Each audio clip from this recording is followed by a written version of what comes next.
Bibi harusi alikuwa akipiga picha, huku mwanamke mwingine akirekebisha suti ya bwana harusi kutoka nyuma. Siku ya harusi ya Amani na Baraka ilianza kwa furaha kubwa. Wazee walikuwa wameketi mbele, wanawake wakiimba nyimbo za harusi na vijana wakipiga makofi kwa heshima. Amani, akiwa ndani ya gauni lake jeupe, alisimama karibu na mume wake mpea, akitabasamu kwa kamera. Lakini tabasamu hilo lilianza kupotea polepole. Nyuma ya Baraka kulikuwa na mwanamke mwingine, Zawadi. Hakuwa dada yake wala mpambe rasmi. Alisimama karibu sana, akinyoosha kola ya suti yake, akifuta vumbi dogo kwenye bega lake, kisha akarekebisha tai yake kana kwamba alikuwa na haki hiyo. Mpiga picha Kamau alishusha kamera kidogo. Hata yeye aliona hali imebadilika. Amani alitabasamu tena, lakini macho yake yalikuwa yamejaa maswali. Mama yake, Muthoni, aliyekuwa pembeni, alikunja uso kimya kimya. Baraka hakusema kitu. Alisimama tu, kama mtu aliyenaswa kati ya heshima na siri. Na hapo ndipo harusi ilianza kubeba uzito ambao wageni hawakuuelewa. Zawadi alipomaliza kurekebisha suti ya Baraka, alicheka kwa sauti ndogo na kusema, "Sasa umeonekana vizuri." Maneno hayo yalikuwa mafupi, lakini yaligusa moyo wa Amani kama mwiba. Si kwa sababu yalikuwa mabaya, bali kwa sababu yalitamkwa kwa ukaribu ambao haukufaa siku ya harusi. Amani aligeuka taratibu kumtazama Baraka. Alitarajia mume wake acheke na kuweka mpaka wazi, lakini Baraka alinyamaza, akavuta pumzi, kisha akasema tu, "Asante Zawadi." Wageni wengine hawakusikia, lakini Muthoni, mama yake Amani, alisikia vizuri. Akainama kwa shangazi yake Wanjiku na kumnong'oneza, "Huyu msichana ni nani hasa?" Wanjiku akajibu, "Nimesikia ni rafiki wa familia ya bwana harusi." Muthoni hakulijika. Rafiki hawezi kumgusa bwana harusi namna hiyo mbele ya bibi harusi. Wakati huo, Baraka alimshika Amani mkono kwa upole, lakini mkono wake ulikuwa baridi. Amani alijitahidi kutabasamu kwa picha nyingine. Ndani yake alijiambia, "Leo ni siku yangu, sitairuhusu ianze kwa machozi." Lakini moyo wake haukumsikiliza. Baada ya picha za kwanza, MC aliwaita wageni waingie ndani kwa chakula. Sahani za pilau, nyama choma, chapati na kachumbari zilipangwa mezani. Harufu ya chakula ilileta furaha, lakini mezani kwa Amani kulikuwa na ukimya mzito. Baraka alikaa karibu naye. Upande wa pili, mama yake Baraka, Bi Salama, alikuwa akitabasamu kwa wageni kana kwamba hakuna jambo lolote limetokea. Zawadi hakukaa mbali. Alikaa meza ya pili, lakini macho yake yalikuwa kwa Baraka mara kwa mara. Kila Baraka alipomgeuka, Zawadi alitabasamu. Kila Amani alipomwona, alishusha macho. Mjomba wa Amani, Mwangi, aliona hali hiyo. Alikuwa mtu mtulivu, lakini hakucheka kirahisi. Alimuita Kamau, mpiga picha, pembeni na kumuuliza, "Ulimpiga picha yule msichana alipokuwa karibu na bwana harusi?" Kamau akasema, "Ndiyo, lakini sikujua kama ni tatizo." Mwangi akatikisa kichwa, "Si tatizo leo, lakini kesho picha huzungumza zaidi kuliko watu." Maneno hayo yalibaki hewani. Amani alichukua kijiko, lakini hakula. Furaha ilikuwa mezani, ila moyo wake ulikuwa umeanza kusimama mbali. Wakati zawadi za harusi zilipoanza kutangazwa, familia zote mbili zilisimama kwa zamu. Wengine walileta blanketi, vyombo na bahafa ndogo za pesa. Kila mtu alicheka akibariki ndoa ya Amani na Baraka. Kisha Zawadi akasimama. Ukumbi ukanyamaza kidogo. Alibeba kisanduku kidogo kilichofungwa kwa kitambaa cha rangi ya dhahabu. Alitembea taratibu hadi mbele, akasimama karibu na Baraka, si karibu na Amani. Alipopewa kipaza sauti, alitabasamu na kusema, "Baraka, najua siku hii ni kubwa kwako, nimekuona ukipitia mengi. Hii ni zawadi ndogo, lakini ina maana kubwa kwetu. Amani aligeuza uso polepole. Kwetu, moyo wake uliuliza. Baraka alionekana kutaka kusema kitu, lakini Bi Salama alimkatiza kwa makofi. Asante sana Zawadi. Wewe ni mtoto wa nyumbani. Maneno hayo yaliumiza zaidi. Muthoni aliinuka kidogo kwenye kiti, lakini Wanjiku akamshika mkono. Usiharibu siku ya mtoto. Muthoni akajibu kwa sauti ya chini. Siku yake ndiyo inaharibiwa mbele yetu. Amani alitabasamu tena. Safari hii, machozi yalikuwa karibu sana. Jioni ilipokaribia, wageni walianza kucheza. Ngoma za harusi zilipigwa. Wazee wakainuka kidogo kidogo, vijana wakapiga kelele za furaha. MC akawatangazia Amani na Baraka wacheze kama mume na mke. Baraka alimshika Amani mkono. Kwa muda mfupi, Amani alihisi labda yote yalikuwa mawazo yake tu. Labda alikuwa ameumizwa na hofu ya siku kubwa. Labda Zawadi alikuwa mtu wa kawaida tu. Lakini walipokuwa wakizunguka taratibu, Amani alimwona Zawadi amesimama pembeni, akiwatazama bila kupepesa macho. Si kwa wivu wa kawaida. Ilikuwa kama mtu aliyekuwa akisubiri kitu. Baraka pia alimwona. Hatua yake ikasita. Amani akauliza kwa sauti ya chini. Baraka, kuna jambo unanificha? Baraka hakujibu mara moja. Badala yake, alikaza mkono wake na kusema, Amani, tafadhali, leo tusianze. Kauli hiyo ilivunja moyo wake kuliko jibu lolote. Kwa mara ya kwanza siku hiyo, Amani alijua kabisa. Tatizo halikuwa Zawadi tu. Kulikuwa na siri. Usiku ulipoingia, wageni wengi walikuwa wameanza kuondoka. Mziki ulikuwa wa chini zaidi. Watoto walikuwa wamelala kwenye viti vya nyuma, na wanawake wachache walikuwa bado wakikusanya vyombo. Amani alitoka nje kidogo kupata hewa. Kisigino chake kilikuwa kinauma, lakini si zaidi ya moyo wake. Aliposimama karibu na gari la harusi, alisikia sauti nyuma ya ukuta mdogo wa maua. Ilikuwa sauti ya Zawadi. Baraka, huwezi kuendelea kunikwepa hivi. Amani alihisi mwili ukitetemeka. Hakusogea. Alibaki kimya. Baraka akajibu kwa sauti ya chini. Nilikwambia leo si siku ya haya mazungumzo. Na lini itakuwa? Zawadi akauliza kwa uchungu. Baada ya kumwoa kabisa? Baada ya kunisahau? Amani alishika gauni lake kwa nguvu. Kulikuwa na ukimya mfupi. Kisha Zawadi akasema maneno yaliyomfanya Amani ashindwe kupumua. Hata mtoto anaanza kuuliza maswali. Miguu ya Amani ililegea. Mtoto alitaka kutoka pale na kuwauliza ukweli wote, lakini machozi yakamzuia. Alirudi ukumbini taratibu kabla hawajamuona. Ndani watu walikuwa bado wakicheka, lakini kwake dunia ilikuwa imebadilika kabisa. Amani hakulala usiku huo.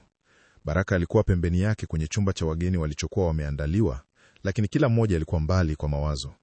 Baraka alijifanya amechoka na akalala haraka, lakini Amani alijua alikuwa akikwepa mazungumzo. Kila alipofumba macho, alisikia tena sauti ya Zawadi. Hata mtoto anaanza kuuliza maswali.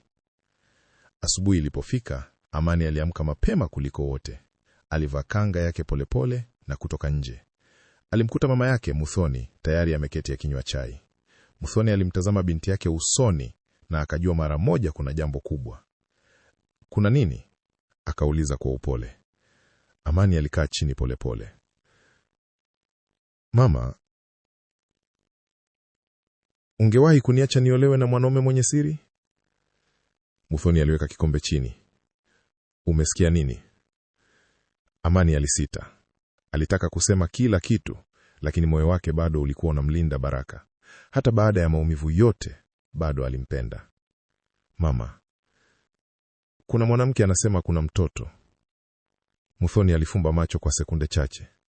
Kisha akasema kwa sauti nzito. Nilihisi tangu jana. Amani akaanza kulia kimya kimya.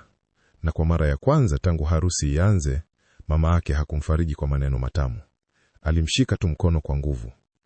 Wakati familia ya Baraka ilipokuwa ikijiandaa kuondoka kwenda nyumbani kwa wakwe kwa ibada ndogo ya baada ya harusi, hali ilikuwa tofauti kabisa.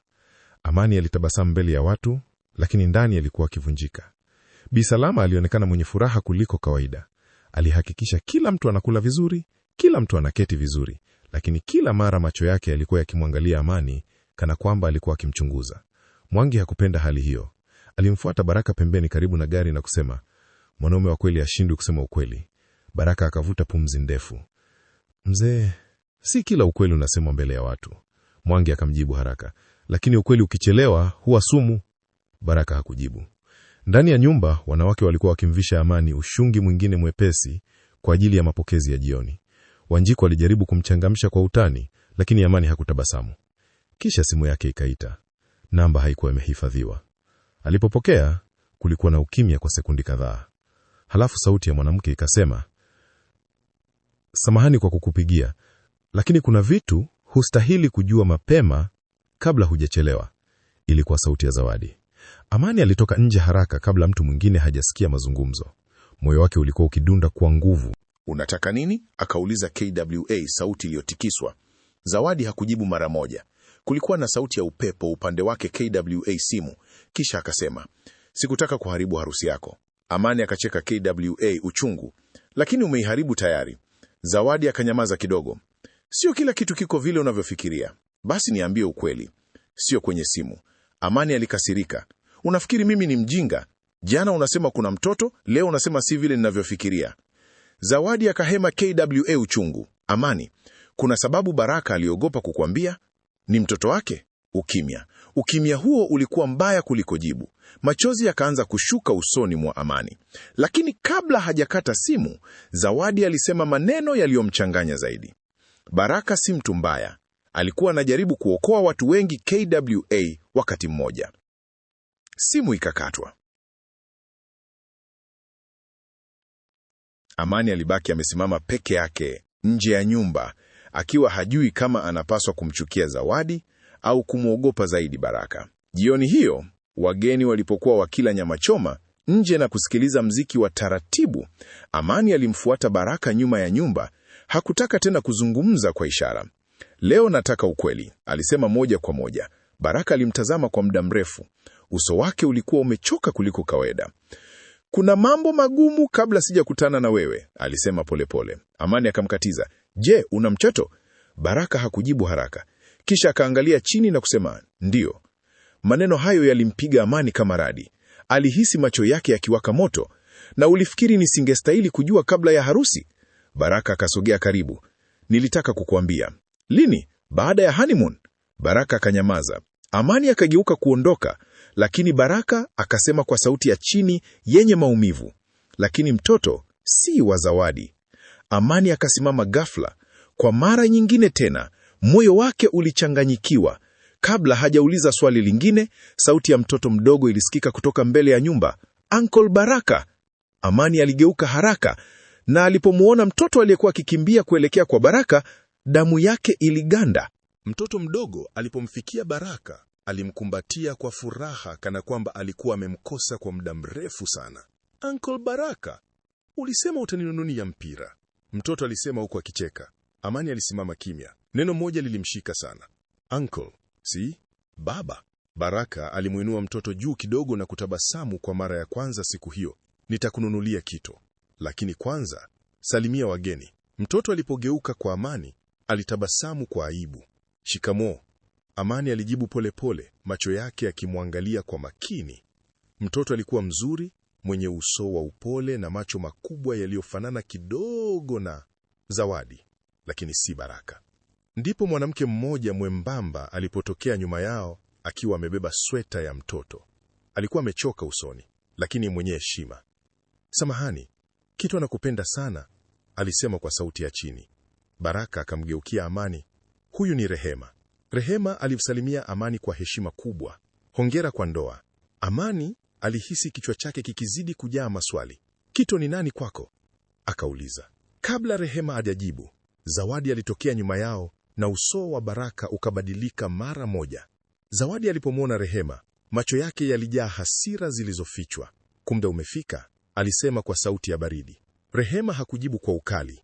Alimshika tu Kito mkono na kusema, tulialikwa. Amani aliwatazama wote watatu, akihisi kama alikuwa katikati ya hadithi ambayo hakuwahi kuambiwa. Baraka alisema kwa sauti nzito, nataka kuelewa kinachoendelea. Baraka alipangusa uso wake kwa mkono mmoja. Ilikuwa wazi alikuwa amechoka kuficha mambo. Kito ni mtoto wa marehemu kaka yangu, alisema polepole. Amani alibaki kimya. Baada ya kaka yangu kufariki kwenye ajali ya Eldoret, niliahidi nitamsaidia Rehema kulea mtoto.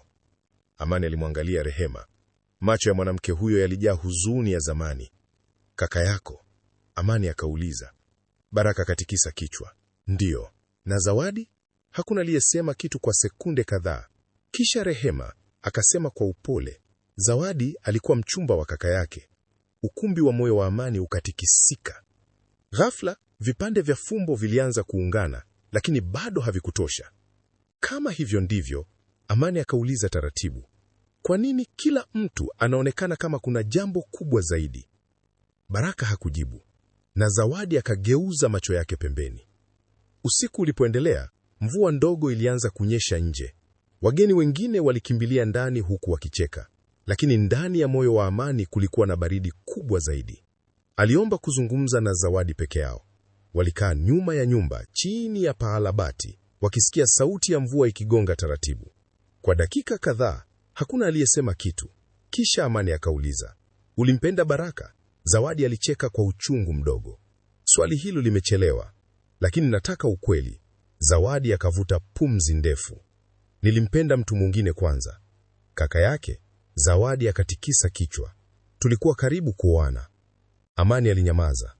Ajali ilipotokea kila kitu kilibadilika. Zawadi aliendelea. Familia ilivunjika. Rehema alikuwa hana kazi, Kito alikuwa mchanga sana, na Baraka akatabasamu kwa huzuni. Baraka alijaribu kubeba kila mtu. Amani alianza kuelewa kwa nini Baraka alikuwa karibu sana na familia hiyo, lakini bado moyo wake haukuwa umetulia. Kama hakuna jambo baya, kwa nini hukuniambia mapema? Zawadi alimwangalia moja kwa moja. Kwa sababu kuna kitu ambacho bado hujajua. Moyo wa Amani ukadunda tena. Lakini kabla Zawadi hajamaliza kusema, Bi Salama aliwaita kutoka ndani kwa sauti kali. Zawadi, njoo hapa sasa. Na Zawadi akasimama haraka, kana kwamba alikuwa amezoea kuamrishwa. Amani alianza kumchunguza Bi Salama kwa makini usiku huo. Kila Zawadi alipoongea, mama huyo alikuwa akimwangalia sana. Kila Rehema alipokaribia, Bi Salama alikuwa mkimya ghafla. Kulikuwa na kitu kisicho kawaida. Baadaye, Amani alipokwenda jikoni kunywa maji, alimkuta Wanjiku akizungumza kwa sauti ya chini na Mwangi. Hili jambo alijafungwa bado, Wanjiku alisema. Mwangi akajibu, nilijua tu siku ile Baraka alipokataa kuzungumza kuhusu familia ya kaka yake. Amani alijificha karibu na mlango akisikiliza. Kosa lilifanywa zamani, Mwangi aliendelea. Na sasa linaanza kurudi. Amani alihisi tumbo lake likifunga. Ni kosa gani? Ghafla sakafu ikatoa mlio mdogo chini ya mguu wake. Mwangi akageuka haraka. Nani hapo? Amani akaingia ndani taratibu. Hakutaka tena kujificha. Naomba mnichukeze kama mke wa Baraka, alisema kwa uchungu. Nimechoka kuambiwa nusu ya ukweli. Mwangi alimwangalia kwa muda mrefu. Kisha akasema maneno yaliyomfanya Amani ashindwe hata kukaa vizuri. Baraka hakutakiwa kuwa bwana harusi wa kwanza kwenye familia hiyo. Amani alibaki amesimama jikoni, macho lake yakiwa kwa Mwangi. Unamaanisha nini? Akauliza kwa sauti dhaifu. Mwangi hakupenda kuzungumza sana, lakini safari hii alijua ukweli ulikuwa umefika mlangoni. Kabla kaka yake hajafariki, alisema polepole, kulikuwa na mipango ya ndoa kubwa sana. Wanjiku akaongeza kwa sauti ya chini, na Bi Salama alikuwa amechagua tayari mwanamke wa kuolewa kwenye familia. Amani akameza mate kwa shida. Zawadi? Mwangi akatikisa kichwa. Hapana. Ukumbi wa jikoni ukawa kimya kabisa. Alikuwa Rehema. Amani alishtuka. Rehema? Akauliza. Wanjiku akaketi chini polepole. Ndiyo maana kuna majeraha mengi kwenye hii familia. Kaka yake Baraka alimpenda Zawadi, lakini mama yao alimtaka aoe Rehema kwa sababu ya biashara ya familia ya Rehema. Amani alihisi kama anazama ndani ya hadithi nzito kuliko alivyowahi kufikiria. Na baada ya ajali, akauliza, Mwangi akamwangalia moja kwa moja. Baada ya ajali, siri nyingi zilifukiwa haraka ili familia isivunjike.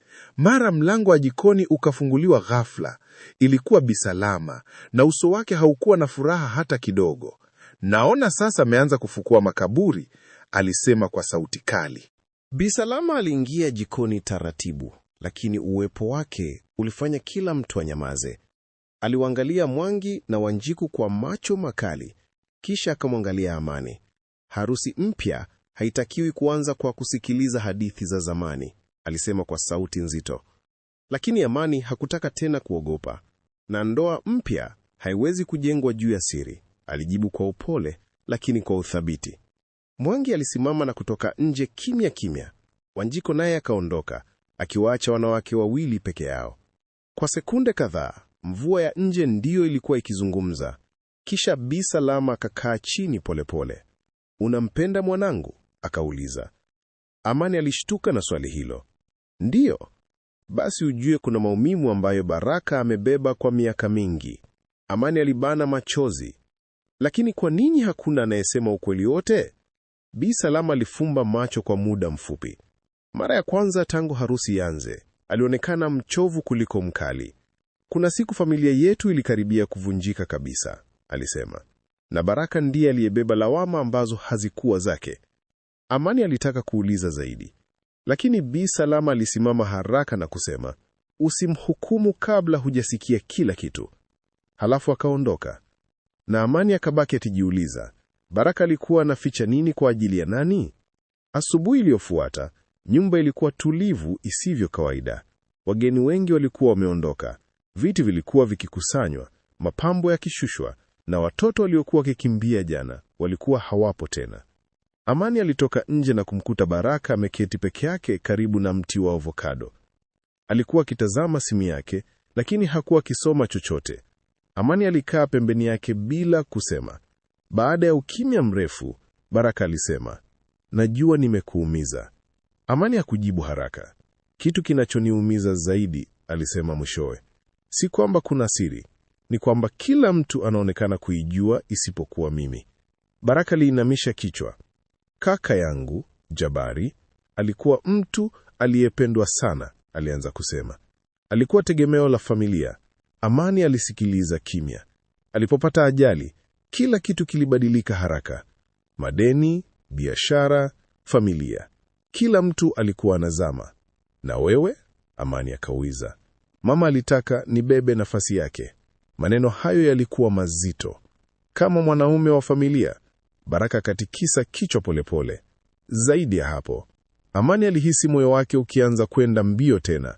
Lakini kabla Baraka hajamaliza, sauti ya gari ilisimama nje ya nyumba, na alipogeuka kutazama, uso wake ukabadilika kabisa. Gari jeupe lilisimama nje ya geti. Mlango ulipofunguliwa, mwanaume mmoja mrefu alivaa koti jeusi akashuka polepole. Alikuwa na uso mkali na mwendo wa mtu aliyekuwa na jambo muhimu sana. Bi Salama alipomuona alisimama ghafla kutoka sebuleni. "Huyo amefuata nini hapa?" alisema kwa hasira ya wazi. Baraka hakujibu. Amani alibaki kimya akimwangalia mgeni huyo akielekea ndani. "Mimi ni wakili Otieno," mwanaume huyo alisema kwa heshima. "Nahitaji kuzungumza na familia." Ukumbi ukawa kimya. Wanjiko alimnongoneza Mwangi, "Mbona amerudi sasa?" Mwangi hakujibu. Wakili Otieno alitoa faili kubwa la kahawai na kulishika kwa nguvu. "Kabla ya kifo cha Jabari," alisema, "kulikuwa na nyaraka ambazo hazikuwahi kufunguliwa rasmi." Bi Salama alisimama haraka. "Hatuhitaji hayo leo." Lakini wakili alijibu kwa utulivu, "Muda wa kuyaficha umeisha." Amani alimwangalia Baraka. Baraka alikuwa tulivu, lakini macho yake yalionyesha hofu ambayo hakuwahi kuionyesha hata mara moja tangu harusi ianze. Rehema aliyekuwa ameketi pembeni alimkumbatia Kito karibu zaidi. Na Zawadi akafumba macho polepole, kana kwamba tayari alijua kitakachosemwa. Wote walikusanyika sebuleni. Hakuna aliyekuwa tayari kile kilichokuwa kinakuja. Wakili Otieno aliweka faili mezani na kusema, "Jabari aliacha maagizo kabla ya safari yake ya mwisho." Bi Salama akasema kwa ukali, "Tulishamaliza mambo hayo miaka iliyopita." "Si yote," wakili akajibu. Kisha akafungua faili na kutoa bahasha lililokuwa imezeeka kidogo. Barua hii ilisimamiwa ifunguliwe tu pale ambapo familia itakuwa tayari kusikia ukweli. Amani alihisi mikono yake ikianza kutetemeka. Wakili alianza kusoma. Ikiwa hutapata nafasi ya kurudi, nataka familia yangu ijue kuwa makosa yaliyofanywa dhidi ya Zawadi hayakuwa yake. Bi Salama alifumba macho kwa nguvu, kana kwamba Baraka asibebe mzigo ambao nilimwachia. Ukumbi ukawa kimya kabisa. Amani akamgeukia Baraka. Mzigo gani? Akauliza kwa sauti ya chini. Baraka hakusema kitu. Wakili akaendelea kusoma. Nilifanya maamuzi ya woga. Nilimruhusu mama kuharibu maisha ya watu wawili. Rehema akaanza kulia kimya kimya, na hapo ndipo Amani aligundua kuwa maumivu yote kwenye nyumba hiyo yalikuwa yameanza muda mrefu kabla hajafika. Wakili alipomaliza kusoma sehemu ya kwanza ya barua, hakuna aliyesogea. Mvua ya nje ilikuwa imerudi tena, taratibu sana. Kisha Zawadi alisimama. Mara ya kwanza tangu harusi ianze, macho yake yalikuwa na machozi wazi wazi. Nilichoka kulaumiwa kwa kitu ambacho sikukifanya, alisema kwa uchungu. Bi Salama akageuka pembeni. Zawadi akaendelea. Nilimpenda Jabari, lakini mama yake hakunitaka kwenye familia hii. Amani alimwangalia Bi Salama kwa mshangao. Alitaka Jabari awe Rehema kwa sababu ya biashara na pesa za familia yao. Zawadi alisema. Rehema akaanza kulia zaidi. Sikutaka kulazimishwa pia. Baraka alifumba macho. Baada ya ajali, Zawadi aliendelea. Kila mtu alibaki na majeraha yake, lakini lawama zote zilikuja kwangu. Amani sasa alianza kuelewa kwa nini Zawadi alikuwa karibu sana na Baraka. Si kwa sababu ya mapenzi yaliyofichwa. Walikuwa wamebeba siri moja nzito kwa miaka. Lakini kabla hali haijatulia, wakili Otieno alisema maneno yaliyobadilisha kila kitu tena. Kuna sehemu ya mwisho ya barua ambayo bado hamjasikia. Baraka waliinua macho ghafla, na Bi Salama akaanza kutetemeka. Ukumbi ulikuwa kimya kiasi kwamba hata sauti ya MVUA ilisikika wazi. Wakili Otieno alifungua ukurasa wa mwisho wa barua pole pole. Baraka alikaza mikono yake. Bi Salama alikuwa ameangalia chini. Zawadi alisimama karibu na dirisha, macho yake yakiwa mekundu. Kisha wakili akaanza kusoma.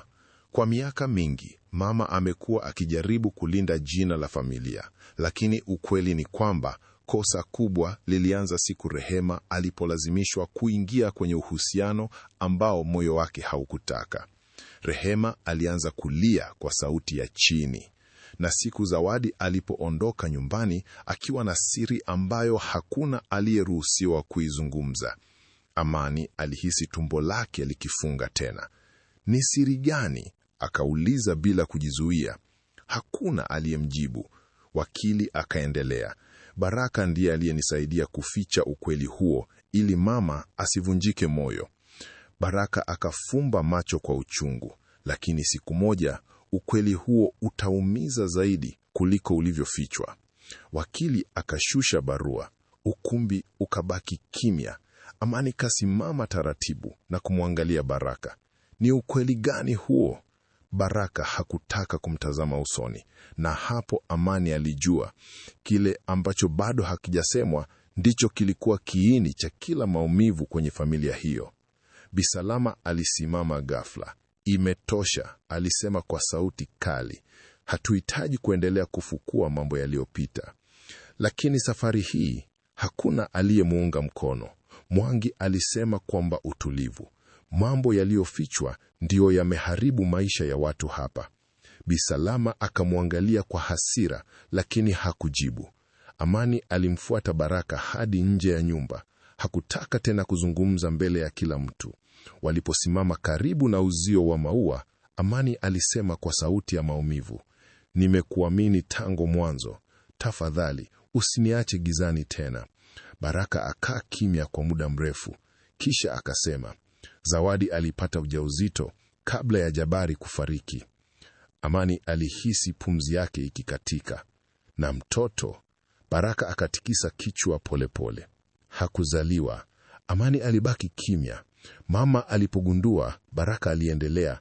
Alimlaumu Zawadi kwa kila kitu. Alisema alikuwa analeta aibu kwenye familia. Macho ya Amani yakaanza kujawa machozi. Na Jabari alitaka kumwoa, lakini ajali ilitokea kabla hajarekebisha mambo. Ukimya ukaingia tena. Kisha Baraka akasema kwamba uchungu mkubwa. Na baada ya hapo, nilibaki nikijaribu kushikilia vipande vya maisha ya kila mtu. Amani hakusema kitu kwa muda. Aliangalia mbali, akiona watoto wa jirani wakikimbia kwenye matope baada ya mvua. Maisha yaliendelea kawaida kwa watu wengine, lakini kwake kila kitu kilikuwa kinabadilika. Mama yako alimfukuza? Akauliza taratibu. Baraka akatikisa kichwa. Zawadi alikuwa peke yake. Rehema naye alikuwa anaumia kwa sababu kila mtu alijua hakupendwa kweli. Kito alikuwa bado mdogo. Kila mtu alikuwa amevunjika. Amani alimwangalia kwa macho ya huzuni. Na wewe? Baraka akacheka kwa uchungu mdogo. Mimi nilibaki katikati yao wote. Ndipo Amani akaanza kuona Baraka tofauti.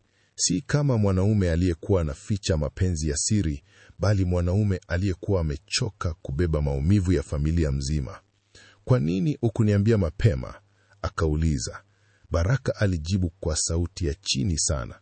Kwa sababu kila mwanamke aliyesikia hadithi hii alifikiri bado ninampenda Zawadi. Amani alinyamaza, na kwa mara ya kwanza aliona macho ya Baraka yakiwa na hofu ya kweli. Sikutaka nikupoteze, alisema. Moyo wa Amani ulianza kulegea pole pole, lakini kabla hajajibu, sauti ya kilio ilisikika ndani ya nyumba. Ilikuwa sauti ya Bi Salama. Wote walikimbilia ndani haraka. Salama alikuwa ameketi chini karibu na sofa, akilia KWA uchungu ambao hakuna aliyewahi kuona kwake. Wanjiku alikuwa pembeni yake akijaribu kumtuliza. Mama, Baraka aliita KWA wasiwasi, lakini Bi Salama aliinua mkono kumzuia.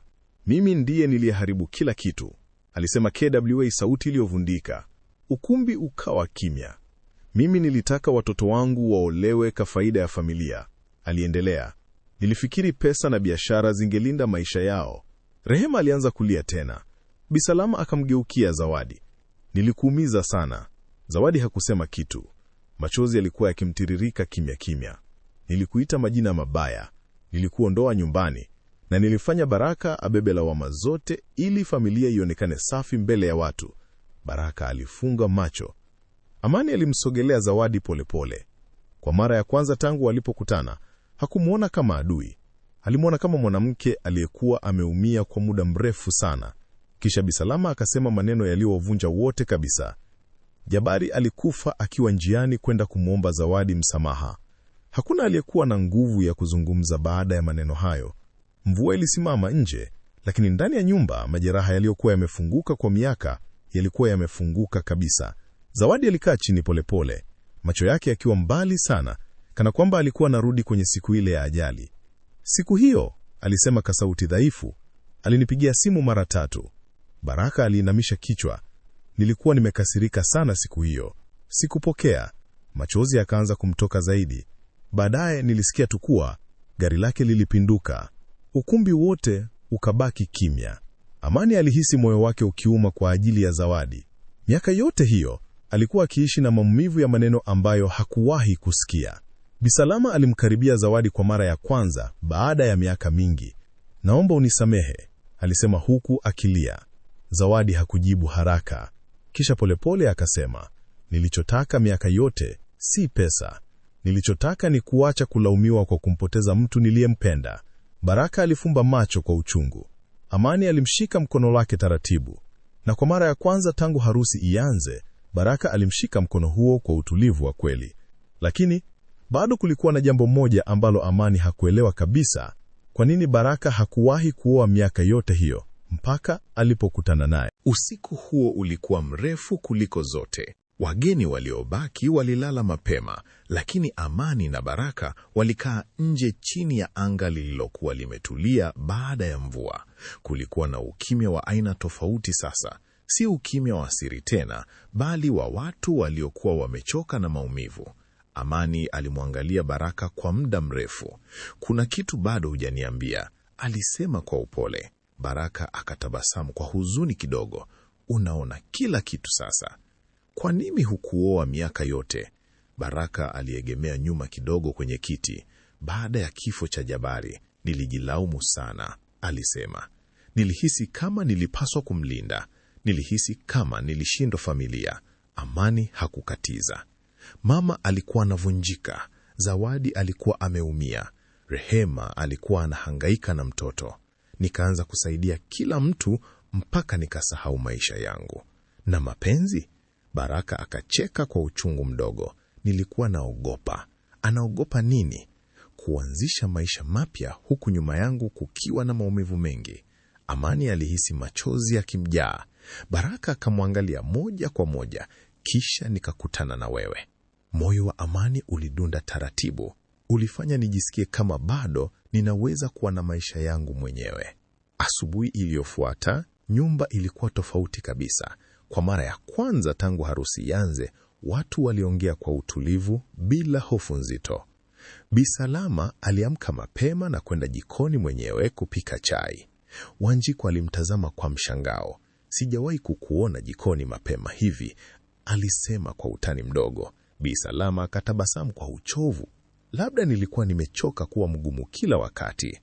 Wakati huo Zawadi alikuwa nje akicheza na Kito. Amani alimsogelea pole pole. Kwa sekunde chache walitazamana kimya.